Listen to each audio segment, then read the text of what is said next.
Physics में पिछले बार क्या पढ़े थे? द्रव्यमान क्षति।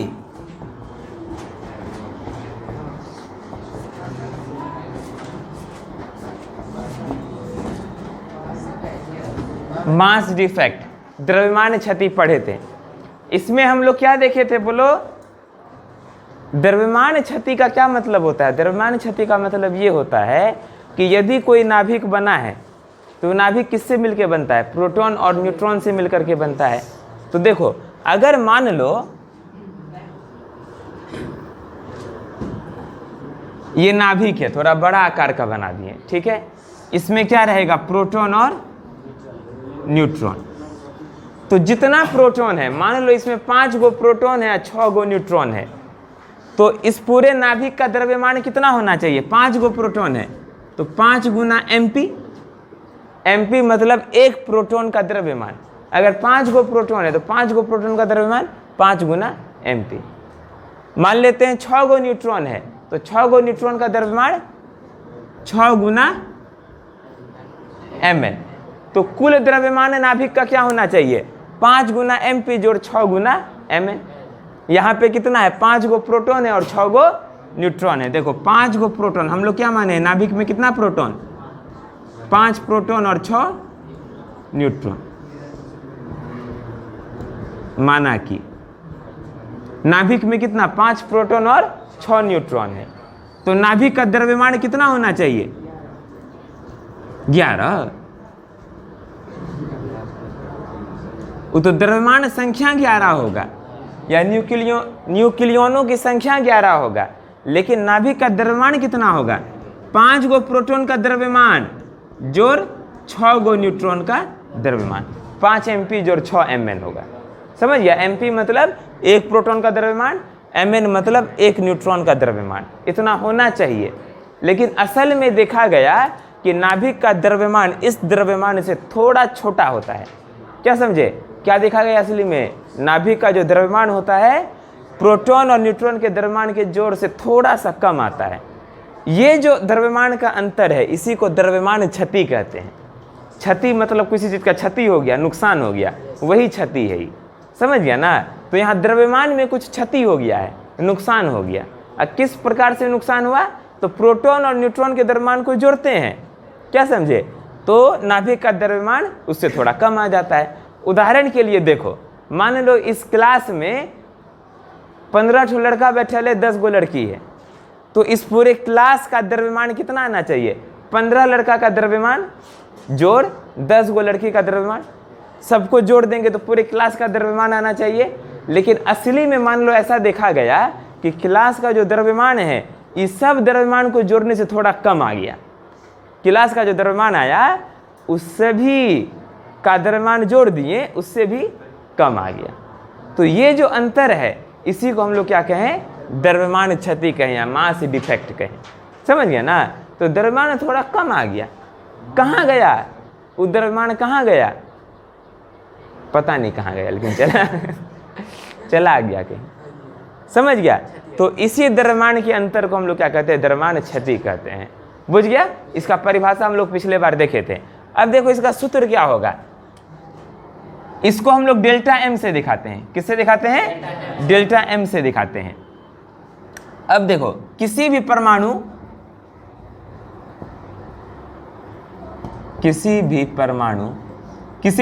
को हम लोग कैसे दिखाते हैं?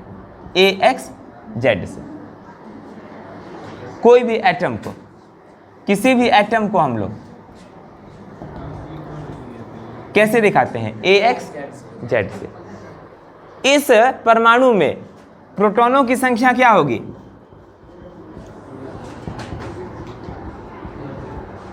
प्रोटॉनों की संख्या, नंबर ऑफ प्रोटॉन्स कितना होता है? z। ठीक है, नंबर ऑफ प्रोटॉन्स क्या होता है? z। और न्यूट्रॉनों की संख्या क्या होगी?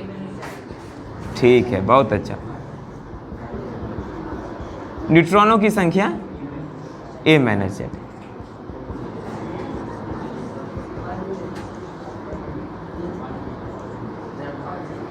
कोई दिक्कत नहीं? हाँ, तो कुल नाभिक का द्रव्यमान कितना होना चाहिए?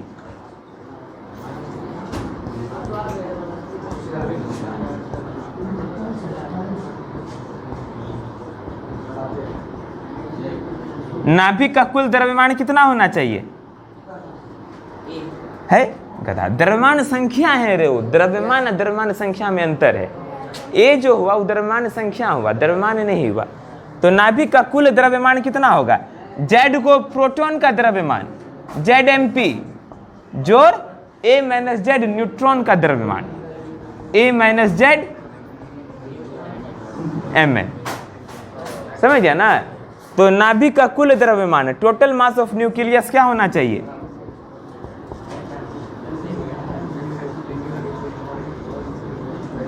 जेड को प्रोटॉन का मास जोड़ A माइनस जेड न्यूट्रॉन का मास, कितना होना चाहिए?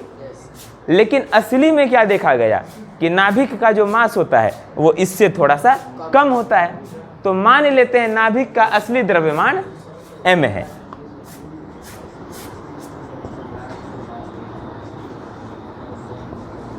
नाभिक का असली द्रव्यमान मान लेते हैं, नाभिक का असली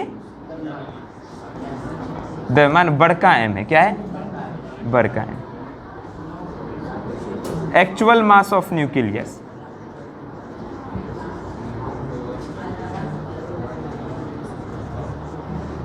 तो अब देखो द्रव्यमान क्षति का सूत्र क्या बन जाएगा। तो यहां से द्रव्यमान क्षति का सूत्र आएगा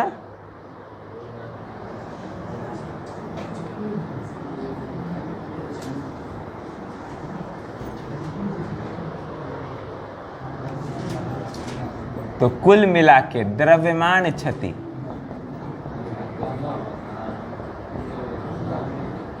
मास डिफेक्ट डेल्टा m बराबर क्या होगा?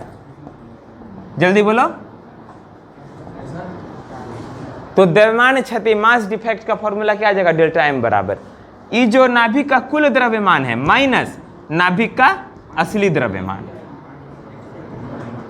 नाभिक का कुल द्रव्यमान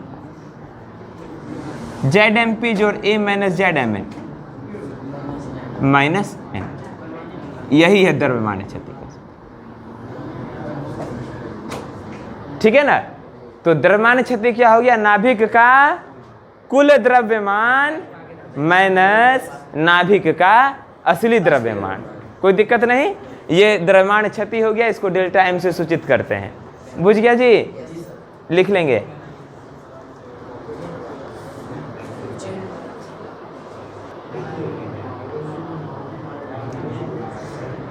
तो हम लोग देखेंगे नाभिकीय बंधन ऊर्जा किसे कहते हैं। ठीक है ना? न्यूक्लियर बाइंडिंग एनर्जी किसे कहते हैं।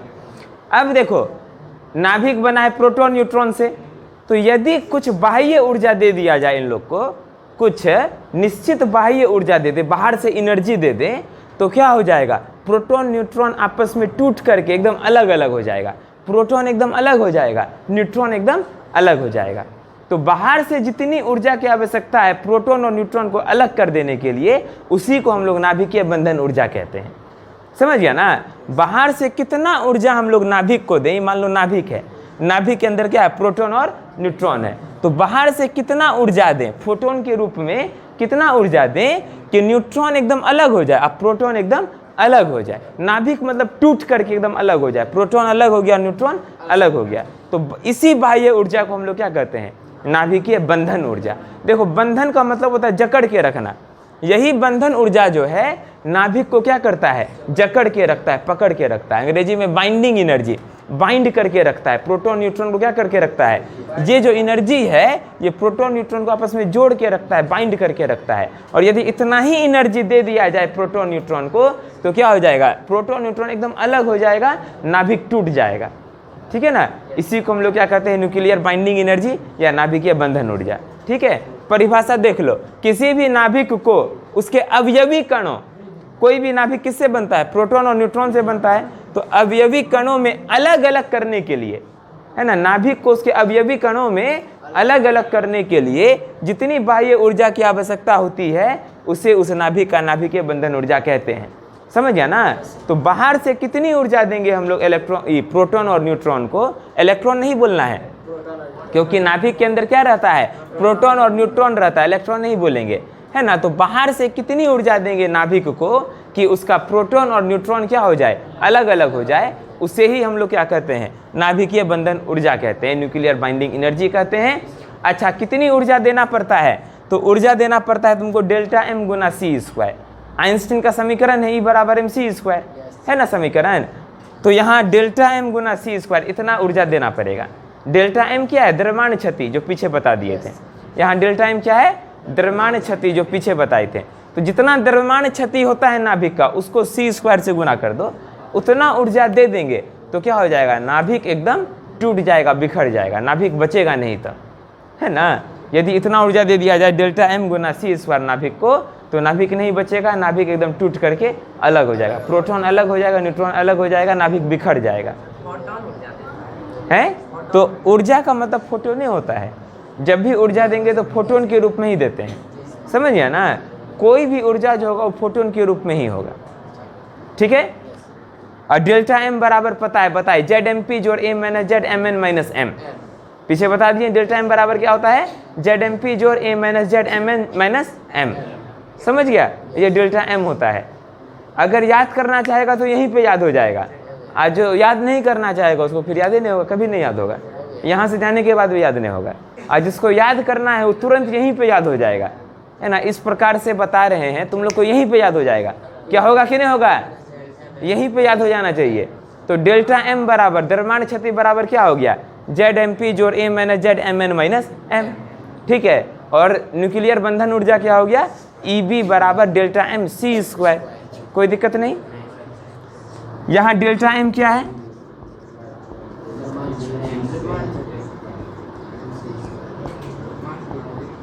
मास डिफेक्ट,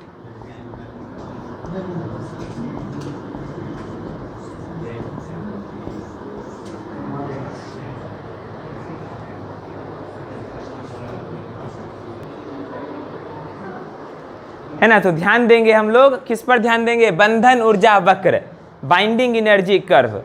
देखो ये जो बंधन ऊर्जा वक्र है, ये महत्वपूर्ण वक्र है, इससे हम लोगों को क्या मिलता है, बहुत जानकारी मिल जाता है। बंधन ऊर्जा वक्र से बहुत जानकारी मिलता है। देखो ये जो है y एक्सिस पर क्या बनाया है, प्रति न्यूक्लियन बंधन ऊर्जा, x एक्सिस पे बनाया द्रव्यमान संख्या। इस ग्राफ को यदि गौर से देखेंगे तो ग्राफ धीरे धीरे ऊपर गया है, ऊपर गया है, ऊपर गया, ऊपर गया। 56 एफई पर ग्राफ सबसे ऊंचा हो गया, उसके बाद धीरे धीरे ग्राफ डाउन हुआ, ऊपर गया तेजी से। 56 एफई पर ग्राफ क्या हो गया, मैक्सिमम, सबसे ऊंचाई पर है, कहां पर, 56 एफई पर ग्राफ क्या है, सबसे ऊंचाई पर है। उसके बाद क्या हो गया, ग्राफ धीरे धीरे डाउन हुआ। अब ग्राफ और डाउन नहीं होगा, बस ऐसे हो जाएगा।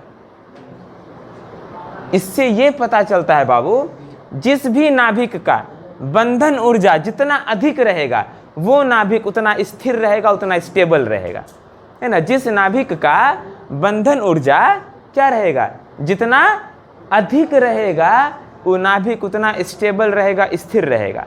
और जिस नाभिक का बंधन ऊर्जा या तो बहुत कम रहेगा, जैसे देखो 2H जो है, इसका बंधन ऊर्जा कितना कम है, इसका बंधन ऊर्जा प्रति न्यूक्लियन क्या है, बहुत कम है, एकदम नीचे में है। तो ये क्या है, बहुत अस्थिर है, अनस्टेबल नाभिक है। ये क्या करना चाहेगा, प्रकृति में इस प्रकार से हम लोगों को नहीं मिलेगा। ये किसी से तुरंत रिएक्ट कर जाएगा, या तो रिएक्ट कर जाएगा या अलग अलग प्रकार का विकिरण निकालता है। जो अनस्टेबल न्यूक्लियस होगा, अनस्टेबल नाभिक होगा, वो क्या निकालता है, अलग अलग प्रकार का विकिरण निकालता है, अलग अलग प्रकार का रेडिएशन निकालता है। जैसे अल्फा किरण निकालेगा, बीटा किरण निकालेगा, गामा किरण निकालेगा। कौन, जो अनस्टेबल नाभिक होगा, ठीक है ना। और अनस्टेबल कौन होगा, जिनका बंधन ऊर्जा प्रति न्यूक्लियन बहुत कम है। और जिसका बंधन ऊर्जा प्रति न्यूक्लियन बहुत अधिक है, वो एकदम स्टेबल रहेगा। वो नाभिक ना तो टूटेगा, ना तो आपस में जुड़ेगा। देखो जो छोटा नाभिक होता है वो आपस में जुड़ने लगता है, और जुड़ करके एक बड़ा नाभिक बनाना चाहता है, ताकि उसका बंधन ऊर्जा प्रति न्यूक्लियन क्या हो जाए, अधिक हो जाए। तो इसी घटना को हम लोग क्या कह देते हैं, न्यूक्लियर फ्यूजन कह देते हैं। इसी घटना को, जब छोटा छोटा नाभिक आपस में जुड़ जाता है, तो क्यों जुड़ता है बाबू, इसी ग्राफ से हम लोग को पता चल जाता है कि छोटा छोटा नाभिक क्यों आपस में जुड़ता है, न्यूक्लियर फ्यूजन क्यों होता है, नाभिकीय संलयन क्यों होता है। नाभिकीय संलयन न्यूक्लियर फ्यूजन इसीलिए होता है क्योंकि छोटा नाभिक बहुत अनस्टेबल होता है। बंधन ऊर्जा वक्र से स्पष्ट है कि छोटा नाभिक क्या होता है, बहुत अनस्टेबल होता है, अस्थिर होता है। वो आपस में जुड़ करके, आपस में जुड़ेगा तो बड़ा नाभिक बनाएगा। अब बड़ा नाभिक सब इधर है, 2H के बाद 6 Li फिर 12C, सब बड़ा नाभिक सब इधर मिलेगा। इसके बीच में भी बहुत सारा नाभिक है, सारा नाभिक आ जाएगा। जितना तत्व उपलब्ध है दुनिया में 118, सभी इसमें हम लोग दर्शा सकते हैं, लेकिन यहाँ कुछ महत्वपूर्ण को ही हम दर्शाए हैं। जो महत्वपूर्ण 3-4 को दर्शा दिया, हाइड्रोजन, लिथियम, कार्बन, ये हो गया तुमको आयरन और यूरेनियम, 5-6 को दर्शाए हैं। लेकिन इस वक्र पर 118 तत्व, जो 118 एलिमेंट सबको दर्शा सकते हैं। समझ गया। तो जो छोटा न्यूक्लियस सब है आपस में जुड़ करके बड़ा न्यूक्लियस बनाएगा, तो इसी घटना को क्या कहते हैं, नाभिकीय संलयन कहते हैं, न्यूक्लियर फ्यूजन कहते हैं। समझ गए। तो इस एरिया का जो एलिमेंट सब है, जो छोटा छोटा एलिमेंट सब है, छोटा नाभिक सब है, ये क्या करेगा, न्यूक्लियर फ्यूजन करेगा। क्या करेगा, नाभिकीय संलयन करेगा। क्या करेगा जी, क्यों करेगा नाभिकीय संलयन, नाभिकीय संलयन कर करके बड़ा नाभिक बनाएगा और अपने आप को अस्थिर कर लेगा, स्टेबल कर लेगा। ठीक है। अब देखो उसी तरह से जो बड़ा नाभिक है, यूरेनियम जैसा नाभिक, जो कि क्या है, बहुत बड़ा, 238 है, ये 238 U, ये भी क्या है, अस्थिर है। लेकिन बड़ा नाभिक क्या करेगा, टूट करके छोटा नाभिक बनाना चाहेगा। बड़ा नाभिक क्यों टूटेगा, क्योंकि यदि बड़ा नाभिक टूटेगा तब भी उसका ऊर्जा बढ़ेगा। अगर बड़ा नाभिक, देखो बड़ा नाभिक का भी ऊर्जा क्या है, डाउन है। यदि ये टूटेगा तो इसका ऊर्जा बढ़ेगा बढ़ेगा बढ़ेगा, यहाँ पे पहुँचना चाहेगा। तो बड़ा नाभिक टूटना चाहेगा, टूट करके इधर आना चाहेगा, और छोटा नाभिक जुड़ करके ऊपर जाना चाहेगा। सभी अपने आप को स्टेबल बनाना चाहता है ना, स्थिर बनाना चाहता है। तो छोटा नाभिक सब जुड़ करके अपने आप को स्टेबल बनाएगा, और बड़ा नाभिक सब टूट करके अपने आप को स्टेबल बनाएगा। सबसे स्टेबल कौन होता है, 56 Fe, है ना। सबसे स्टेबल क्या है, 56 Fe। बुझिए कि नहीं, Fe मतलब आयरन। तो 56 आयरन जो है ये सबसे ज़्यादा क्या है, स्टेबल है। 56 इंच का सीना है ना, इसका जो आयरन का सीना 56 इंच चौड़ा है। समझ गया। तो 56 इंच वाला जो आयरन है ये सबसे ज़्यादा क्या है, स्टेबल है। बाकी जितना भी नाभिक है वो 56 Fe के बराबर अपनी ऊर्जा को करना चाहेगा। तो जो छोटा होगा वो सब आपस में जुड़ेगा तभी ऊपर जाएगा, क्योंकि इधर इससे बड़ा नाभिक सब इधर है और इससे छोटा नाभिक सब इधर है, और ये टूटेगा तो छोटा बनेगा तब भी इसका ऊर्जा बढ़ेगा। समझ गया। तो इस क्षेत्र का जो नाभिक सब होगा ये क्या करेगा, नाभिकीय विखंडन। ये क्या करेगा, विखंडन करेगा, न्यूक्लियर फिजन करेगा, टूटेगा। ये सब नाभिक सब क्या होगा, बड़का नाभिक सब टूटेगा, इसी को न्यूक्लियर फिजन कहते हैं। और जो छोटका नाभिक सब है फ्यूज करेगा, आपस में जुड़ेगा। फ्यूज मतलब जुड़ना, और फिजन मतलब टूटना, है ना। संग विघटन मतलब टूटना, स्पेलिंग गलती है, विघटन, टन, नाभिकीय विघटन होगा। ठीक है ना।